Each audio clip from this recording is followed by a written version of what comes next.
Hello, everybody. Lovely to see you all. Oh, I got a wave. Lovely. Thank you. Yeah, we are here, in case you didn't check the front door there, we are here to see how to decouple Springboot microservices. I'm using Springboot specifically, which is why I'm going to be talking about it. And I'm going to be decoupling them, or essentially solving problems that happens when you have these coupled services using an open source workflow engine. Called Camunda. So who am I? This is currently the coolest picture that exists of me, and I am that one. I am Niall Deehan. I'm a developer advocate for Camunda, and I basically help a lot of people to use our open source platform in their architectures in order to help solve a few problems around microservice architecture. The engine itself is used in a few different ways, but that's the way that I'm going to talk about. The guy on the right, in case you're wondering, his name is Grifty Winters. He can't join me today, sadly. It's a bit too far away from where he lives, and he's afraid of flying, ironically. So let's quickly talk about a classic sort of distribution thing. A while ago, when microservices kind of showed up, people started using them. A very, very quick way of doing it was you have your lovely Spring Boot service. It has all the stuff in there that you like and you love, and you own that service, and it's fantastic. But of course, unfortunately, your service needs help from something else, and that is just across the hall there in service 2. And of course, if we wanted help from another service, we must then end up using some communication, and in most cases that involves a REST call to that service. Of course, that service does a thing, it then responds and says, don't worry, that thing is done, and now we're very, very happy. And this feels really, really good. When we start building microservices first, it was very nice to have two completely decoupled things that can communicate that easily. And that, of course, entered a fun little thing of let's have more of these. So 2 services are great, so why not have an extra one? 3 is better than 2, of course. And in this case, service 1 wants something from service 2. No problem, but perhaps unbeknownst to service 2 or service 1, service 2 also may do some part of that request, but then may also require some help from service 3. Now, of course, during this period, we're all aware that in a synchronous communication like this, service 1 is waiting for a response, while at the moment 2 services are running. Eventually, service 3 will respond saying, okay, I got that thing for you. Service 2 can then, of course, say, great stuff. And now finally, service 1 has got the request it wanted. Happy and jolly. Okay. Now, the best way I can kind of emphasize the issue with this is by talking to you a little bit about a cafe that is near where I live in Berlin. And it works like this. I will walk up to the cashier and I will say, can I please have some cake and coffee? And the cashier will say, no problem. The cashier will then stare at the order sorter and say, this person wants cake and coffee. Okay, great stuff. And I will wait. Then the order sorter will say, well, I can get the cake. That's doable. But I actually need some help, and turns and stares at the barista. And the barista is now in charge of getting this coffee. Meanwhile, we have the cashier. I'm staring at the cashier. Cashier is staring at order sorter. Order sorter staring at the barista. Barista is staring at coffee. Okay. Eventually, this coffee will fulfill its destination, its destiny, and become ready. At which case, essentially, we can go backwards. So then, luckily enough, the barista can say, "Got that coffee? Great stuff."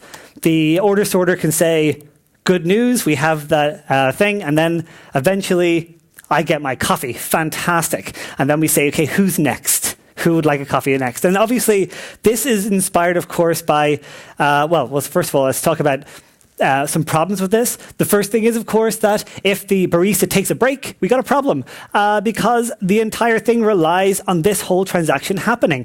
If another service somewhere down the line breaks, we are kind of in a bad way. If the order takes a while, we just need to wait. Maybe the transaction will time out. That's really bad. Maybe a user will just be seeing a spinning thing saying, well, just got to wait. And then, of course, there's also a problem in which what if a service downstream doesn't break, but has a more complicated issue, saying something like, actually, we just don't do that. So we're not going to throw an error. We need you to be aware of this. So a while ago, Gregor Hoppe wrote a really, really good blog post a couple of years ago called Starbucks Does Not Use Two-Phase Commit. I really enjoyed this, kind of an inspiration for me a bit. And it was really simple. It was saying, like, these synchronous transactional things across microservices tend to have flaws. And if you look at the way Starbucks works, now I do love my local coffee shop, but let's give Starbucks some credit. It does do this sort of thing right. So at this point, I talk to the cashier, and the cashier says to the barista or the order sorter, this guy wants some coffee and cake. Order sorter says to the cashier, great stuff, take his money. Okay, I hand over my money, and then the cashier says, go away, and you'll get your coffee eventually. Meanwhile, the order sorter then goes ahead and says to the barista, you need to make that coffee. And it's important to know that at this point, I have neither coffee nor money, which is not the end of the world, because I do expect in Starbucks, I have given them my money, so I will get my coffee eventually. So eventually that gets ready, and we get it in the end. So I would like to help improve my little coffee shop, Kaffee and Kuchen, and therefore I want to understand them better. So right now, I've created 3 little services for them. We have the actual cashier, we have the person who can do a sort of cake, and of course the barista who makes the coffee. So in some cases, an order comes in, and maybe it has cake and coffee, maybe just cake. Either way, if there is a cake involved, we can just return. If there's a coffee, we're going to need to ask the barista to sort us out. And in the end, we actually get a response saying to the cake sorter, coffee's ready, and then complete, and then we're good to go. So let's actually take a look at this. So this is, I'm not a front-end developer, so this is what I have. This is my little Springboot application. I'll quickly just show how it works, and then I'll show you what it actually does. So I would like some cake. My name is, annoyingly enough, Niall. It is not phonetic. I'm aware of this. And I'm going to submit something, and then we have that staring competition. That's going all the way down. So what's actually happening, of course, is that we have a service here, a little Spring service that's doing the barista stuff. We have a order sorter. So we have the front end there, and then right here in the middle somewhere is the order sorter. So this is a Spring Boot application. It doesn't do anything particularly interesting.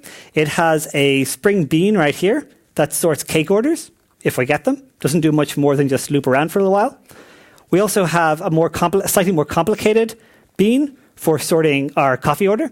In this case, it'll actually forward to the coffee.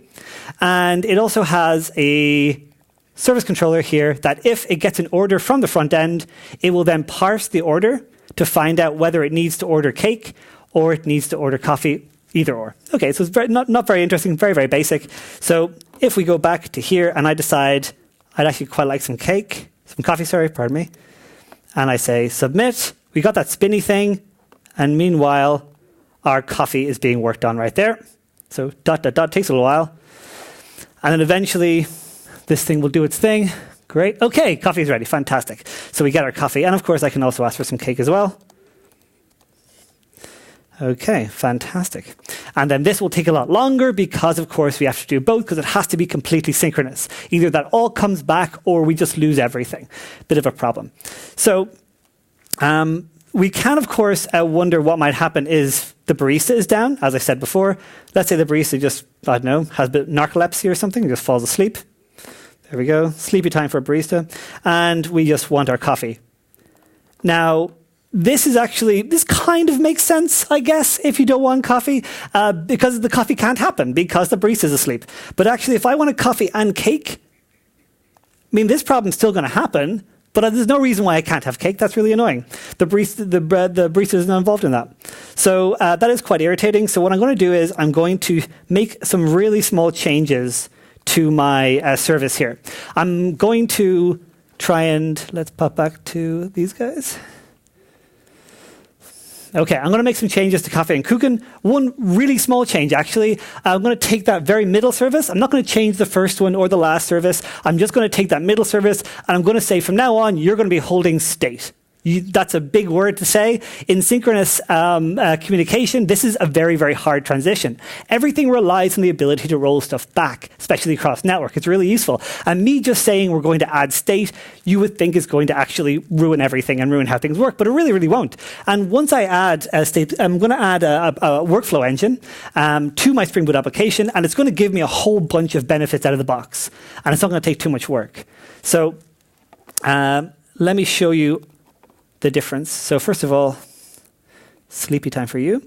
and I'm going to bring up this very slightly different thing. Now I'll be coding stuff in here. So this is basically the same thing. I have my services, my stored cake order, stored coffee order. The important differences are really that I added some dependencies. So I added a dependency for, it's not massively important what these are, but let's see. I just added a dependency for the Camunda engine and the REST API, as well as the web apps, which I'll show you in a little while. So that's that. I then decided to make another change, which is I added, there we go. I removed this, the little if statement that deals with parsing the order. I decided we don't need that. And instead, I'm just going to auto-wire a process engine. Okay, and I'm going to say, okay, I'm replacing this with this line of code, which is start a process called process order with, that's very small. Let's see if I can zoom in. Who knows the key to zoom in on IntelliJ? Shout it out. Okay, very quiet people, that's all right. I'll just have to read then. So it says start process instance by key, and it has process order. And then I'm putting in a business key. That's really important. That's kind of different. The business key is the name of the person because I need to correlate this back. So the final thing I did, which is quite important, is I've added this file here. This file is called orderprocess.bpmn. And this is my workflow. This is actually what's going to happen. So if I open this up, it basically looks like this. So this is BPMN, this is a business process model and notation. It's an open standard for describing state transitions. It can do loads of complicated things, but right now, what it's doing is, when this process begins, it's basically going to check, does the message contain cake? If it does, it's going to call this bean. That's pretty basic.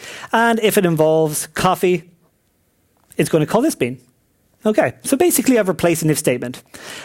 This is just a way of quickly getting into it. I've just added this stuff. So, and I also have a default flow here in case what was ordered we don't have.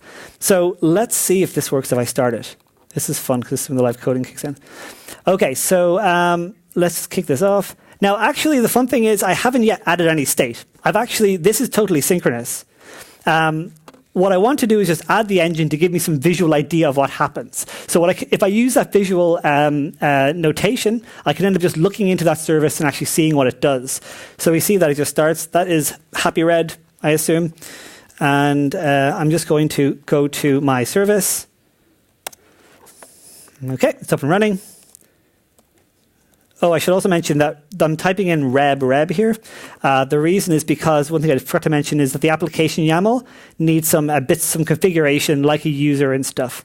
The rest is kind of just for fun, but the main one is the user. So what we're seeing here is we're looking into our Spring Boot service, and we can take a look specifically at this. This is our service that gets run. So that's actually what happens inside. So now if I send my request for cake, actually, nothing really is going to change. It's still synchronous right now. The difference is we just moved that if statement away. And the cake is ready, fantastic, and so is the coffee. Fantastic. So let's actually start to add some state to this. And when I say add some state, I mean I'm going to open up my model. Wow, coffee takes a while. I'm going to open my model and I'm going to say, when you start this process, I now have control over my transaction boundaries by saying, once this process starts, I'm going to tick this little box here, and it basically just says, commit the transaction and return. So everything after that is going to be done by this service. I'm going to do the same here and here. Okay. So this means that as soon as we get the request, we're going to return immediately. So now we need to deal with actually handling the response, which is important. So I'm just going to change my process a little bit. I'm going to just move this across. Going to add another service task. So a service task in BPMN is a way of just calling code and stuff. And in this case, I'm calling beans, but it could be basically anything. And I need to actually tell cashier the cake is ready. Okay, this one here is going to tell the cashier. Ooh, man, that word is wrong.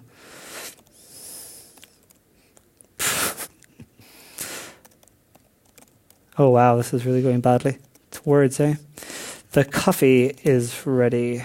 Okay, so I, of course, need some kind of way of doing that. So I'm going to add a shiny new class somewhere that I have pre-prepared. Let me just find it. There we go. So tell cashier something. Let's just drop that in here. So there we go. So this is just a class that its only job is to, if I call it, it's going to take a message from the context. Okay? So this is putting order message into a local variable, and then it's going to call back to the cashier with that message to tell it something. So let's just leave that for a moment, and let's just grab the name of this bean, because then all I need to do is I need to go in here and say, I need you to execute an expression that will resolve to a bean. So in this case, it's an expression with the name of the bean. This one's the same. And I need to tell it what to do. So this is a kind of a relatively hacky thing, but it's a demo, so bear with me. And I'm going to say order message. And I'm just going to put in here, cake is ready. So you managed to spell that one okay, but I guess cake is an easier one. Let's try order message again. And let's just put this one as coffee is ready. Okay, seems easy enough. And the last thing I need to do is change this little thing here. This says that the order is ready. That is no longer true. The order is being prepared. Okay, and now let's kick this off. So as I said, I haven't really changed anything except for that middle guy, but this should be enough to be able to do things asynchronously now. Okay. Save which? My model? Oh, you're fantastic. Thank you. See, this is why I need a crowd when I code. Let's just do this. Thank you very much. See, the problem is IntelliJ just makes me lazy. I used to, see, that's the benefit of Eclipse. You have to constantly save, and it's really quite pleasant. Okay, so that's that done. So let's head here, and let's just refresh this. Great stuff. We can also take a look at Cockpit, which has probably changed slightly because we have a new service. There we go. And we can then just say, okay, now I would quite like some coffee. And let's see if this works. Okay, coffee's been prepared. Fantastic. And now I can ask her something else. Maybe Helena wants some coffee as well. And maybe, oh, look, my coffee's ready. Okay, that's quite nice. So that's come back already. The cool thing is that now I can take these services, but actually more importantly, I can actually take a look at what's going on. Let's say I know that Toby, he actually likes coffee and cake. So let's see how that goes. Great. So that's also been prepared. And I can take a look here to see what's actually happening. So we can see here, great stuff. Our coffee is being prepared. That little one there indicates that these things are happening, and it can also give us a good indication of what's happening in our service right here. Okay, so that kind of has us in a good spot. We actually have our asynchronous stuff. That's quite nice. So now the cashier can pass it along.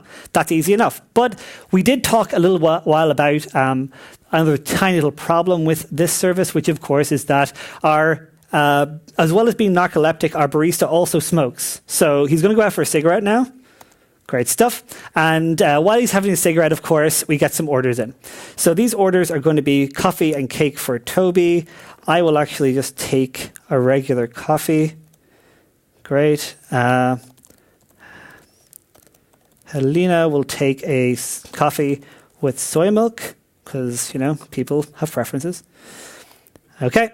And that's all be prepared. Fantastic. An interesting thing is that Toby got his cake. That is quite important because the barista is down, and we can check that out from refreshing this. We got 3 big errors there. But the really nice thing is that because these are all, the transaction boundaries are all breaking these up, it means that if one part of it is not going according to plan, the rest of it still basically works and can be returned asynchronously. So we don't actually now rely on everything having to work. So let's actually take a look at what's going on here, because this is not looking good. So these big red things do not look pleasant. So let's see. So if I pick one of them, I can take a look at the specific incident. And the incident tells me that, well, that's quite realistic. Oh, great. Okay, this is quite obvious, I'm sure, to anybody. But basically, I am making a call, and that service is obviously down, which is why we're getting complaints. And we will constantly get those complaints while that service is down. So we actually need then to head back to our barista and start him back up. Great stuff. while he comes back alive, of course, we are going to, let's just refresh that. We are going to actually make a few more orders. We're going to have another coffee, this time for Josh. Okay, now Josh gets a coffee, great stuff, he's been prepared. Now, meanwhile, of course, we all know that we have Helena, Niall, and Toby all waiting for their coffee. And we have, oh no, Josh got his. This is very bad. Obviously, this is a situation, we've all been there. I'm sure it's created lots of anger where you have ordered before somebody and somehow they get their thing first. Very, very irritating.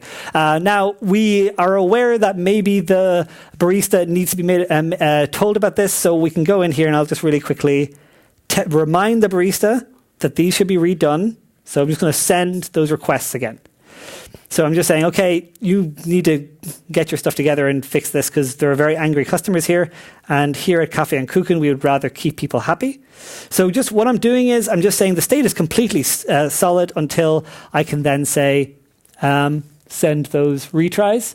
And that just essentially tells the engine, try and run that thread again whenever you're ready. And hopefully we will start, oh, good stuff. And now Helena and Niall have gotten their coffee. Very, very nice. So now we've been able to kind of deal with the issue of something being down the road. The problem is we dealt with that in an incredibly manual way. And also we had angry customers having to deal with this while we were trying to play with it. So it might be actually quite useful for us if we were able to somehow manage to automate all of this in a way that doesn't mean we have angry customers and also our lovely barista can actually go and have a cigarette in peace without being bothered. So to do that, let's head back to my model. If I don't save it, give me a shout. And I'm going to say, okay, first of all, if this whole order thing is taking too long, I actually would like the feature that I just tell my service that asked for it asynchronously, hey, we're still working on this. We haven't failed. Don't worry. Tell the customers to calm down. Interestingly, this order has multiple parts. It could be a cake. It could be a coffee. We need to actually time the whole thing. We have to make sure that this whole thing does not take a certain amount of time. If it does, then we're actually taking too long. So I'm going to add this little guy here. This is a really nice part of the BPMN standard. As a quick show of hands, who knows BPMN? Please raise your hand. Look at this. Well, you're all on this side of the room. Does that mean you're late? I'm not sure. But yeah, well done. So yeah, it's a very, very, actually my favorite BPMN symbol is this. And it basically allows us to, this is an event sub-process. It allows us to wait for an event that may happen as long as that this whole instance is alive. So if I select this and select a timer here, this is a non-interrupting timer. That's really important. It means that this guy here will, as soon as the process starts, the timer will activate and the engine will keep track of it. But it will not affect the current running process. So that's a good start. So let's say if things take too long, let's say order is taking too long. Great. Then we want to do something about it. In this case, I'm going to call a service task and then tell cashier to calm customers down. Okay. And this, of course, will just take the same implementation here and different input. This would be order message. And this would be, sorry, order is taking too long. Great. And I also need to give this some kind of implementation. So in this case, I'm going to give this a cycle time. So this will mean we're going to do a lot of apologies. This means that every single, let's say, repeat forever, every PT 30S. So obviously everyone knows what that means. That is repeat forever, every period time 30 seconds. So after summing up, so that means that this, as long as it's alive, we will be apologizing every 30 seconds. This is, of course, would never work in Berlin. They barely apologize at all. So especially in a coffee shop. So, but it's a nice potential improvement. We also then will just send a message back. So the next thing is this guy here. So you saw me go in when this get coffee failed, when the barista wasn't there, it threw up that big red thing with a stack trace. So an admin had to go in there and fix it. Now, we already know that our lovely barista is utterly unreliable. So we have to prepare ourselves for the fact that this could happen a lot, and I don't want to have to go in and restart that stuff. So I'm actually just going to implement a retry cycle here. So if the first time I call fails and he's not there, I'm just going to do it again, maybe 4 times every, I don't know, 30 seconds as well, because this is a demo. Great. So this will mean that we will then constantly call it. Now, if after 4 times every 30 seconds, it's still nothing, then we create the big red error problem, and then it's a responsibility of the admin to deal with it. Okay, so let's save that. Okay, we're looking good so far. So let's, I saved it. Fantastic. And let's go back here and let's kill this guy. Bring it back up. Okay.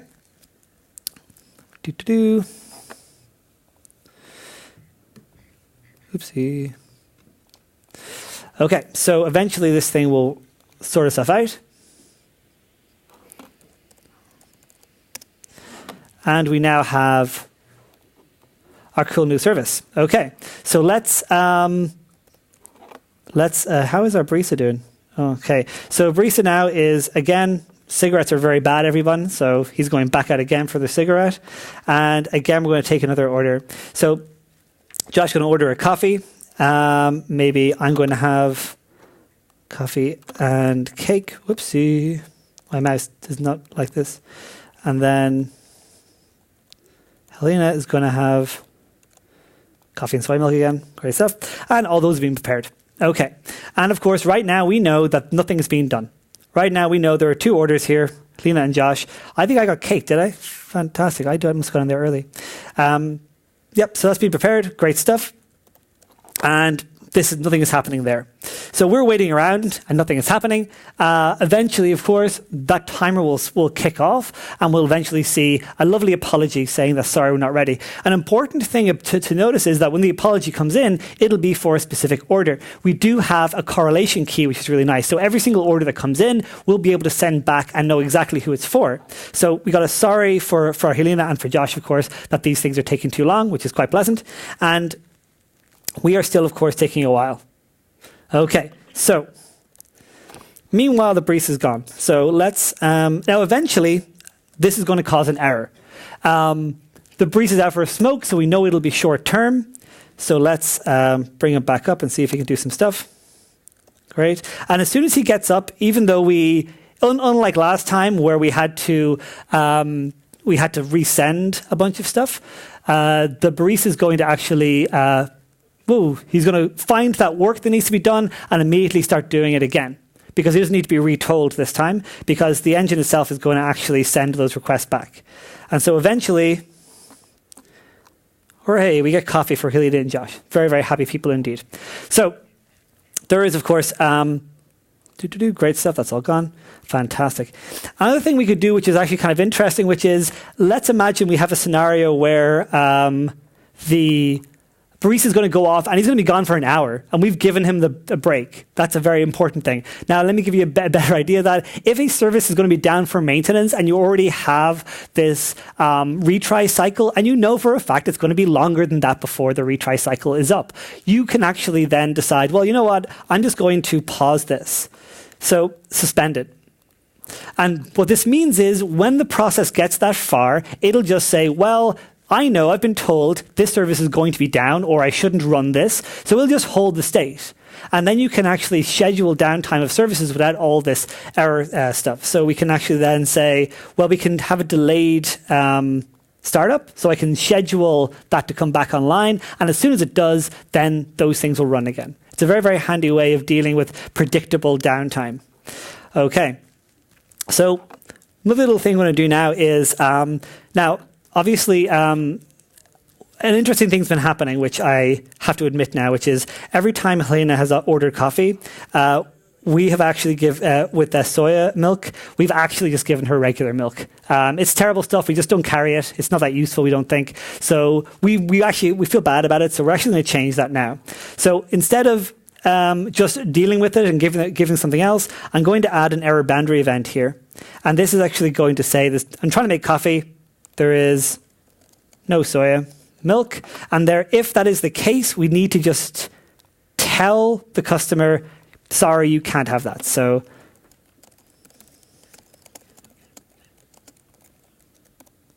that was actually strangely useful. Okay, there we go. Let's just set this again. Great stuff. And my input parameters would be order message. And it would be, sorry, no soya, no coffee for you. Okay, there we go. Super. So this thing here just needs to have some way of correlating the error. So because a whole bunch of errors can happen while making coffee, maybe you don't have whatever special brand of coffee you like. But in this case, we're going to have a specific code we're waiting for, which is no soya. And this is the code that will correlate on. So how do we actually know to throw this error? Let's head back to our service. So in here, we do have the coffee order service. And right in here, we have the message, which is coffee is needed. And this is fine, except that this isn't really what they ordered. What we can do is we can take the message of what they ordered, and then we add the context, and we can just test it for something. So in this case, I'm just going to remove this string. I'm going to say .get variable, and I'm going to say message. Okay. So what this is doing is it's basically saying, okay, get from the context, because this method can actually ask the engine, there's an instance that is calling me. I would like some information from that instance. Give me some context about it. Specifically, what is the content of the variable message?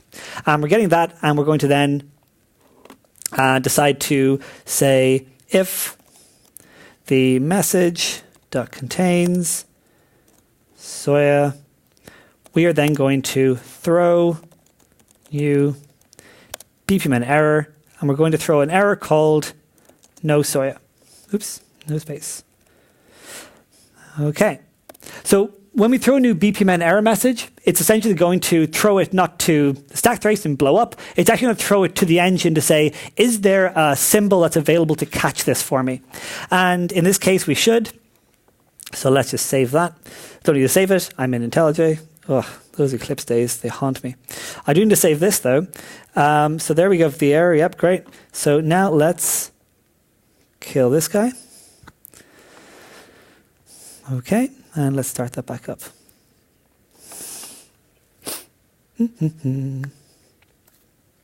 Okay, great.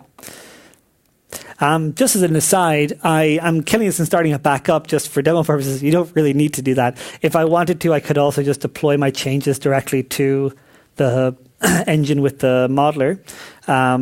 There's a few different reasons I'm not doing that, but the modeler can actually deploy via the REST API as well. Okay, so let's swing back to Cockpit, make sure we have the right version. Fantastic. Great. So we have here our lovely error boundary event. So now let's send that in.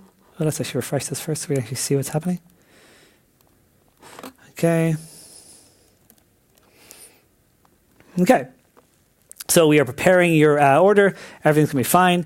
And interestingly, Helena did get her cake, which will make her very, very happy because she's very rage orientated, but she did not get her coffee. Sorry about that. So you're going to have to actually order some proper coffee and check that out. Great. Okay. So we've essentially sorted a lot of the problems out. Let me just take a look at my slides, make sure I know where I am. Okay. Okay. So essentially what we did was we took the idea of the barista taking a break is no longer really a problem. We sort of solved that by either doing retry cycles or catching the problem if it happens that we in a way that we don't fully expect. If the order is taking a while because it's asynchronous, this is actually an issue. You do need to be aware that you should probably let people know or let the system know that, oh, you sent me a thing and I'm still working on it. Is a very, very useful way to do it. And if you don't like mochachinos or soy milk, then we have a way of actually catching that and actually changing the process to do something else based on context, not necessarily errors. So holding that state essentially all of the stuff that we kind of did, and it's relatively hard to code this yourself, but by adding a process engine, in this case we added Camunda, by adding a process engine, we got that retry ability. Again, once we hold state, the engine itself can then do this retry mechanism, and you can add that in lots of different ways. We had the retry mechanism as part of trying a service again, and we also added a sort of a timer for calling back. The timeout as well was really, really handy. So it meant that actually if things weren't going great, we could have this, because we have state, we have time. And if we can do this scheduling, we can then let people know what happens. We were able to call back the cashier. That was quite useful. We took this order and the cashier basically, as long as you break the principle of everything needing to be synchronous the whole time, and you have a service that's able to take in responses that aren't just the end of a REST call, you can actually end up with lots of different responses back, depending on how things went in the context, more than just more than just having to deal with random error messages in your REST response. Versioning is also implemented in the engine as well. So if, as I deploy these processes, the different versions of those processes are maintained, and you can run multiple versions in parallel. So you actually don't need to have to blitz everything to create a new process. You can just build a new process, deploy it, and you get a new version out of that. We also had the different ways of handling errors. I handled errors in two different ways here. The first way was that I decided to handle the errors that may occur in transit across the different Springboot applications by centralizing them. So if something happens downstream, it's okay, I'll hold it here and I'll be able to let you know what happens. I also was able to deal with those errors, as I mentioned, that might be predictable, that might actually change the business logic. Now, visualization is really, really important. So we had a lot of visualization there. Well, as an admin, I could actually look into my service and see what's happened, where things have broken. And as an admin, that's really, really handy. I can change state and stuff, and I can do migration. But if I remember to start this, we also have a huge amount of data that gets created. And while the process is ticking along. And that data can then be used to help us improve the process. So let's just take a look at this. Great. So this, for instance, would show us things like, one of the interesting things that let's go with count, I guess.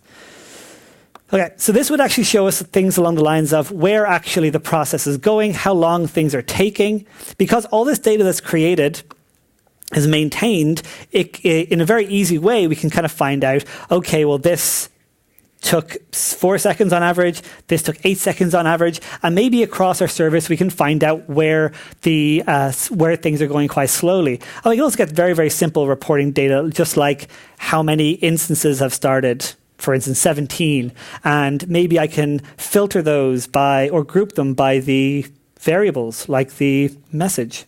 Then visualize that in a table, I guess. Yeah, and then we can kind of see which processes are doing what tables, but I like pie charts. Yeah, so this will then show us that, okay, coffee is obviously very popular, coffee and cake is quite popular, and so on and so forth. So we can actually end up taking a whole bunch of this data, and then because it's already visual we can and already part of a process, we can easily find out ways of improving our process that way. I wonder if I can filter that. Yeah, probably. Cool. Okay, so, who knew that would work? Okay, so, one of the things I want to do is actually let you guys know where to start.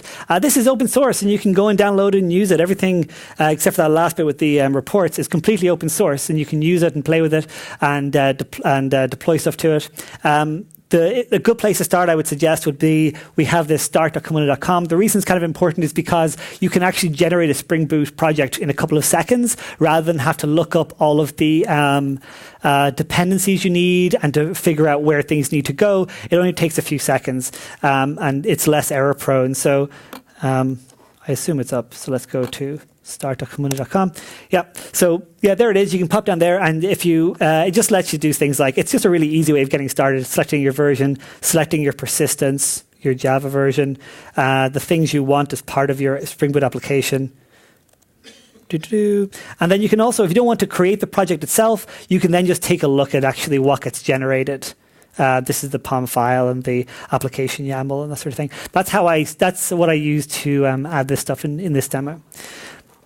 Okay, and finally,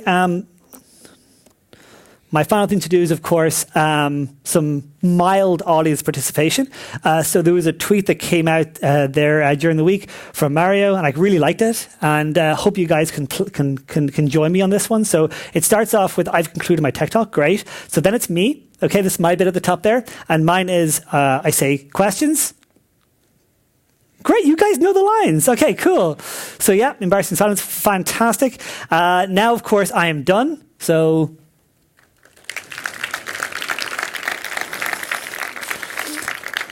and you can approach me at the booth downstairs if you like, if you have more questions about what you saw. And everything that you saw here is open source. So thanks again.